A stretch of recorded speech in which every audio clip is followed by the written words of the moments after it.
guys, luluto tayo ngayon ng hamsa trobianya. Naggisa na ako ng sibuyas, bawang na may luya. At ay yung mga ingredients ko. Coriander, green bell pepper. Ayan. At tomato filled can. At yung hipon, guys. Nilagyan natin ng tomato paste, guys. Then, nalagyan na natin ng spices, guys. Ito yung mga spices ko. Cumin, coriander, black pepper. May fix barini masala din ako. Tapos, mixed spices. Lagyan din natin sweet paprika, saka turmeric.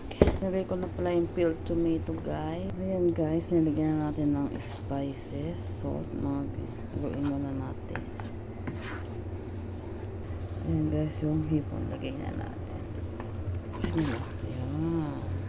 Ayan, guys. Ayan na ang hipon. Ayan, guys. Nilagyan natin ng herbs. Ayan, guys. That's it. Let it cook. Done.